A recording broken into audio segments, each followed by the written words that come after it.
Great. Hi, everyone. I'm Gigi Haycock, one of the programmers for the SF Doc Fest.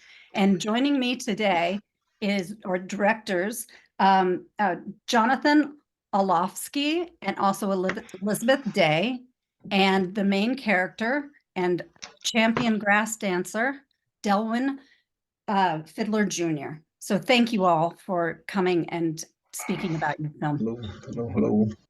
Really appreciate it. And I'm so happy to have, like I said, the trifecta. You know what I mean? It's like I really feel lucky to be able to talk to all of you. Um, One of my first questions was the title and how you settled on the title. I'm sure there might be a story behind that. So go Go ahead, ahead, Alan. John. Go ahead. Yeah. No, well, it started with the different ideals of taking it back home, and the title is in honor of the native peoples and the band that we come from called Itazocho, and it means in Lakota without arrows. And our family and our band is the medicine for the world. And years ago, to bring that tradition back, and it would be me and John discussed it, and Elizabeth, and we were saying what kind of would be nice to present that medicine to the people, and that's what we came up with. So it'll be a perfect um, title for the movie, because with bringing those things together for the people to see, but also engaging in that to that connection back to the roots of who we all are, Mhm. and for the future generations. Yeah, that definitely comes through in everything, with you going away and then coming back and feeling, your duty. And it's a beautiful film. And um, I mean, it's filmed over 13 years. So pulling that all together is quite impressive, with the editing and everything. I know that can't have been an easy process. No, we edited for 2 years, so it Mm. took a long time. There was a lot of footage. There was a lot of twists and turns, over the years, and then trying to figure out what are the essential pieces. And yeah, we landed on, sort of the film that's, in the festival, but sort of like, sticking very closely to Delwyn's journey and return home, and sort of capturing his relationship with his parents and family as it evolves and changes, over time. Yeah. Yeah. And it's, there's so many of those things, like laughter is a huge part, I felt like, in this film that made, when you went home and the water fight, and then the tent falling down and everybody Oh, being okay. I mean, you put a lot of work into that. But oh God, it's yes. joyous, at the same time. I know that there was a lot going on, but definitely laughter I felt from that with your Yeah, family. yeah, it's a native. My parents' backgrounds are very talented individuals on both sides of the family tree. My mother connects me to the southern nations, but also the what we call Secha the great nation of the Sioux Nation, the Lakota, Nakota, Dakota, and the Cheyenne and Arapaho nations that kind of expands in the Midwest. And then my father's side kind of connects me to the Popomani Nation, the Ojibways, and from Valcourt, North Dakota, and and then you got me, and that's what they do. You go in that area that they tease. Elizabeth can share, probably can share more about that. 'Cause, every time ever since we met John, when we started the journey going back home, and just in general, that's through the good times, the bad times, you always trying to find a joke in whatever the situation may be, and that's just how we are as Native people, or just in general, to share that thing. And I mean, it's kind of funny that to go with different aspects of things, but you try to be more supportive in that such way, whatever the case may be, to uplift each other, and you know, and with my parents, I was growing up, they always sang and danced, and my father's side of the family, he had like about I would say, like, I think it was around 11 brothers or something like that, or 7, 8, 11 brothers, and then he had sisters, like 6, 7 sisters. So it's like and they all sang, they all worked every day in a big garden, um, you know, and then after they get done eating, they'll start playing songs. I mean, from Ojibwe songs to German songs, country, you know, native songs, and you knew it was 4 o'clock because Grandma would start singing the Morning Star song, you know, and I was like, okay, it's time to get up. You know, we're through all that, you know, nightly, you know. So, and then they tell jokes, you know. Yeah. There was a lot of music. And then you took that music to Philadelphia with you and you exposed people to the dance and the music. And that was, and is, I assume you're still living in Philadelphia. Oh gosh, yes. Life changes, but I came back on East Coast, and now we're on a new adventure, I guess, if you will, to bring this forth to the world for every nation, and the communities throughout the nations and other countries to show and share that generosity of appreciation of life and the foundation of we all come together, you know, Yeah. and through music and dance and the arts. Yeah. You talked about bridging, to people when you were talking to those people in Philadelphia. I thought that was really beautiful with all the displacement that's gone on, for everyone to have that sort of a spirit about healing. Yeah, it's a very sacred kind of space, you know, but you know, when it's kind of the healing comes because John and Elizabeth were example and advocates for that shows that when we bond together, things do happen for the betterment for the world and just in the accolades and things that we're doing for the future, you know, our projects and things that we're doing in just in daily life and supporting, but also the outside of the both sides of things, I guess, being native and a non-native, you know, the world coming together as one, you know. It's a beautiful thing. And Elizabeth, you came on the project a little bit after Jonathan had started it, to give your perspective and collaboration. How was that? You had what's the story behind how that happened? Um, in 2019, I received an email from John, and he got my email from the then executive director, Shirley Sneevy of Vision Maker Media.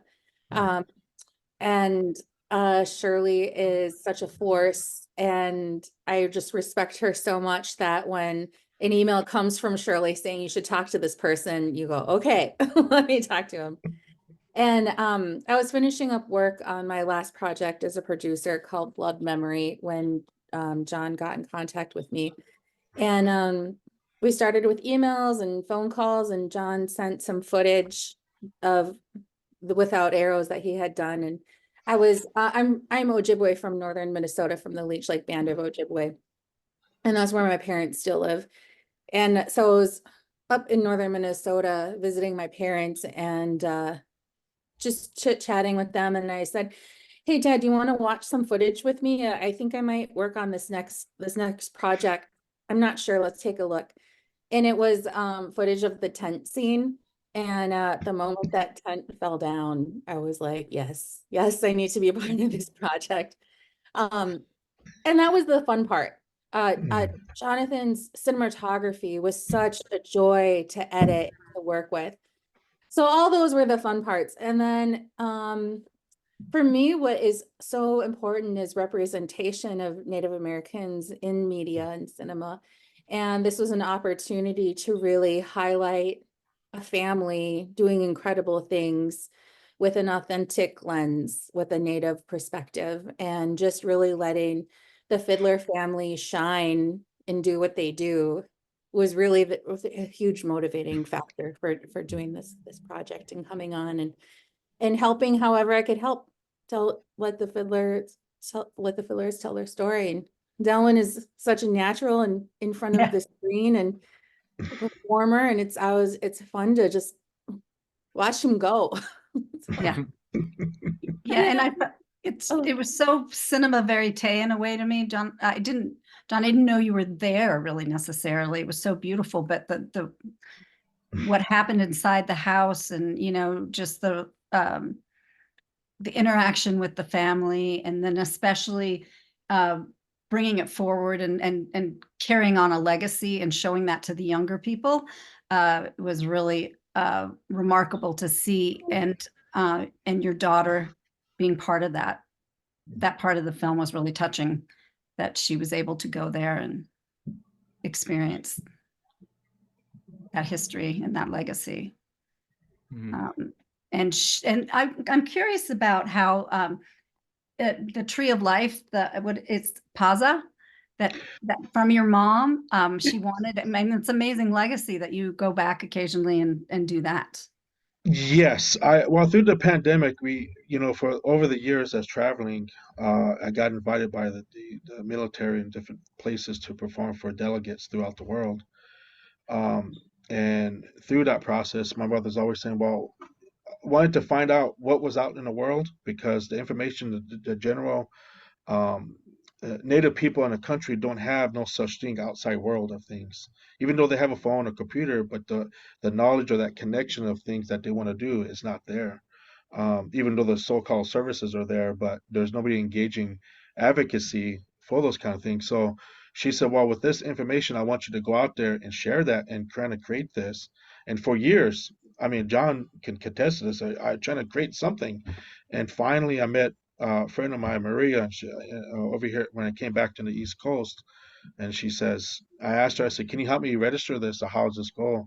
Because my mother wanted to share this knowledge, to go back to our roots, come back to the original standing of our who we are as Native peoples, indigenous nations throughout what we call America, what we call it Turtle Island, and there's many nations that are we're working together to make things for the future generations. And she wanted to make a official compact in that such way to honor that. And I told her, I said that when that time that we did it, and once it's been open, we finally got it registered during the pandemic. And then just like that, people said, well, the reservations were not getting food. There's nobody trying to put food on the table for them. All the gas. I mean, of course, the government, everything shut everything down. So um, we partner with Angel Flights and some other various generous donors throughout the country. Start just sending stuff to my house, and are just where I'm at now. And all we can do is we're just dropping off like different places at different reservations. And like you called Paza, we was just there giving things, medicines, herbal medicines,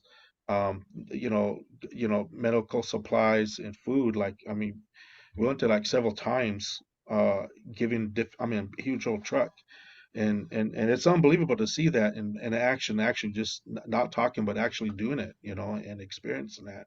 And no matter if they want to take it or not, it was presented there, and people took it, and it was a very dangerous, scary time because of, the mask and the situations at that time. But at the same time, the people need that gift of life and food and medicals and herbal medicines that needed to be presented so the people can eat. And we reached out far and wide throughout the world, within the nations, and John's seen that. And a couple years ago, we invited was about 85 people. We let everybody know to come to South Dakota, and the generous donor wanted to say thank you to all the ones that helped. And we brought him back to South Dakota again, and John was part of that trip. And I never experienced the Black Hills like that ever. Um, and I just told everybody, I said, knowing the laws as a native, when it come to that, trying to come in peace as friendship, come together with that foundation of Paza, the foundation of who we are, come from our mother and father. We share that in peace and with love, and we gave things out, and we had a big meal, and we had a huge giveaway throughout each the areas. And I took these group of wonderful people throughout the land of the Black Hills, and we ended up at Little Bighorn, where the keeper of the pipe, my family, kind of start from Little Bighorn to now. So being an advocate of the history, but also trying to actual ties to to that history, so people have a better guidance of life. Yeah, and Um, feeling taken care of, definitely, having that sort of an outreach. It's amazing. Um, I'm trying to see, there's so much in this film, so I've taken quite a few notes. So, but talking about the ancestors, it's Elias Elkhead. Is that correct? Yes, Yes, and it goes back, and then when you're in that one part in the house, when you're lifting up the pipe and everything, that was a beautiful moment. I mean, to know how old that was crazy. Yeah, and we years ago those things were taken, but my mother being a historian that she was and connecting to that because when I was growing up, my first babysitter was a horse, and all I knew was a horse and a skunk. I thought a skunk was my friend, but later I get older, I know a skunk is not your friend. It's a actual live animal, you know. So, but coming to that way to more bringing the traditions and coming back to that, nature. I was kind of sent. I wasn't sent, but I kind of got involved at boarding school, and I kind of learned the. I didn't know about certain like make beds, that kind of context of things, but it kind of benefit me of how a family should be, not say should, can be, the guidance of things, I guess, in life, and then coming back to the reservation, that that to share that knowledge because right now today, and you look at the past, it's so difficult to find um, uh, good individuals that mean well, and to be advocacy for everybody, as a dancer, a presenter, for everybody to come together in that such way, you know. Incredible. So the scene with the buffalo hide, did you buffalo dance? Did you? Yes, behind the scenes, I did. I had John dancing with me down there because he came back. He says, "Let's go for a ride." I'm coming out there, and during this time, I was like, "Okay, let's go for it." And we was going in the back roads of the reservation on the east side, and now Sharon was going through this back roads coming in the back roads, and we're seeing the history of that with the forebears and how Sharon Sioux tribe was created with Sitting Bull, and how the traditions tied in with that Chanupa, but all the bands within what we call the seven council fires were tied into our historical how that was presented.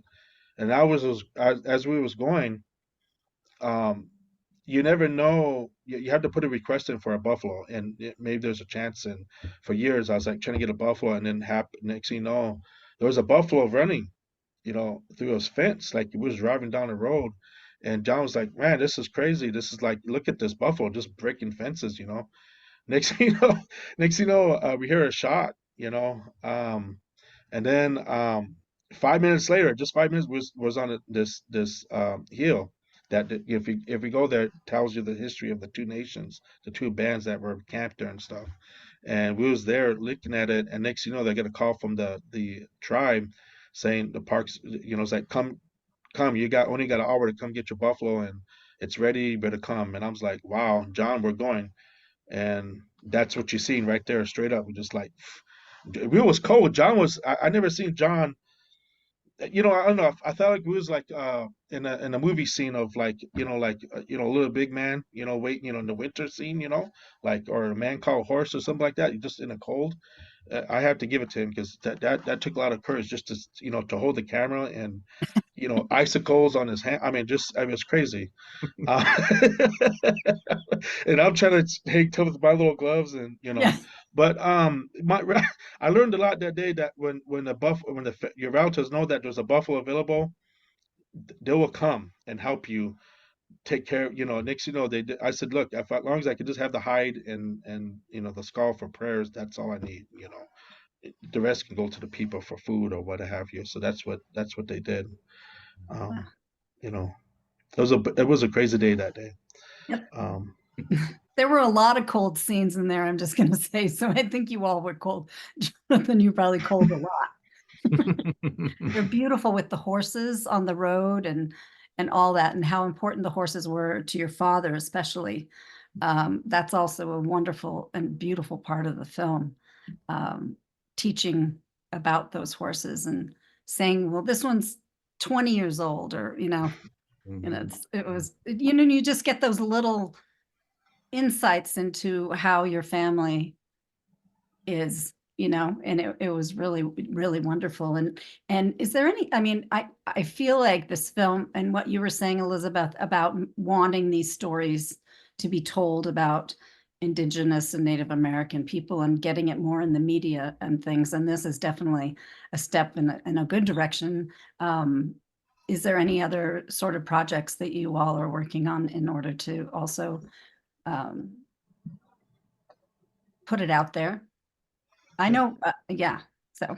Well, first, just wanted to say, I'm so happy that you saw the warmth and the laughter in the film. I think that was really just so important, that we always talked about as a whole team, that we really need to let the warmth and the laughter especially just shine through whenever we can. It's just such a vital part of our lives and our families. So I'm so happy that it did.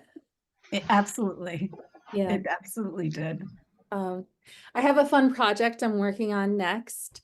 My friend Tashia Hart wrote a novel. Everyone should go buy it. It's called Native Love Jams.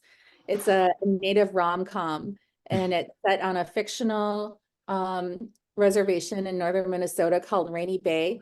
And the community is getting ready to host its first inaugural Indigenous Food Day celebration. And the movie is about two chefs who are hired to cook and forage for the food celebration. The tagline is "Two chefs go foraging and fall in love in a berry patch." So it's a fun, lighthearted film that is rooted in romance and slapstick comedy, and it's about two people moving into their power and finding love. So be on the lookout. We're still in development for that. Be on the lookout for sure. Yeah, but Native Love Jams is the book. It's an easy, fun summer read. And John, you teach at Rowan. Yeah. So is this part of the curriculum, or how does this film fit into what you're teaching? Yeah, well, even just part of making it, I'm very transparent with my students about the process, of kind of what I'm going through. It's always hard. It doesn't matter how long you've been doing this. Making movies is really hard. It's a labor of love. So talking about the process of it, but sure, in terms of like bringing the film into the classroom now that it's ready, we're actually talking about sort of like, when the film is being released out here in Philly, if we can tie like Rowan students, into that. But so yeah, so absolutely. Just I think like it's important, especially those of us on the East Coast, and that there are definitely Native folks here, like the Lenape people are right here, but they're not quite as visible as when you get into like the Midwest or the West Coast. And so some of my students are like, oh wait, this is like you're exposing them to a world that they maybe not have been very familiar with. And I think that's very important as well. But I think for this film, the core thing, and Elizabeth sort of touched on, is like we made this film for like a Native audience. And so in terms of what we're thinking about doing, we're playing festivals, and that's been like really wonderful. But we also want to figure out ways to bring the film to Native folks where they're at. And so Delwyn and I are talking about like the Fiddler Family Reunion screening tour, and bringing the film to like his extended family. And so we're gearing up to do something like that this summer. And also we have great, partners in public television with Independent Lens, where we'll have a national broadcast and a lot of community engagement activities around that. And so, for me, I think a film is an opportunity to bring people together. And hopefully folks can see themselves reflected in the Fiddler story, and really want to reach Native audiences. But I think there's a lot of universal things in terms of like legacy, connections to your elders, sort of the new generation coming up, being worried about them. Those are things that all people can relate to. So that is the hope, to just build community through storytelling and create opportunities for people to tell their own stories and share their own stories after being inspired by, the Fiddler story. Yeah, it's an amazing story. And I so appreciate you making the film. And I learned a lot you know, so I think that definitely is what's going to be, happening with the screenings and going forth with everything that you're doing, and just appreciate it so much. And also thank you for your time today to, talk to me about it. And it's always great to hear, you see a film and it's really nice to hear from filmmakers and the people who are in the film. It just kind of makes it that much more special. So I appreciate it. Yeah.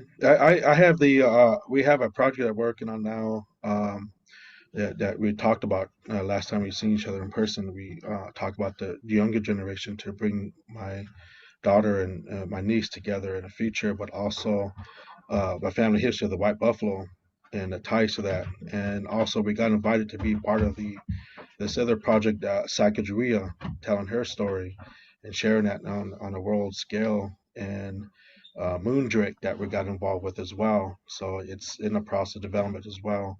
At the same time, this is happening, continuing presenting dancing and sharing that with all the classrooms throughout the world. Oh, so great. Well, thank you. Anything else you'd like to say? Or, I mean, I love the film, as you know, and I appreciate your time so much. Oh, anything, John? It's an honor to be here. Thanks for inviting us, and yeah, thanks to San Francisco Doc Fest for having us, and I hope it's another opportunity to kind of build community, and hope some really good connections come out of these events and these screenings. Yeah, and being in person, that'll be really nice. I think it's on June 3rd is when the film is screening, so that's awesome. So, all right, well, thank you all so much and taking your time out of your day, and I can't wait for people to see this film. Awesome. Thank you. Thanks. Right. Bye. Oops.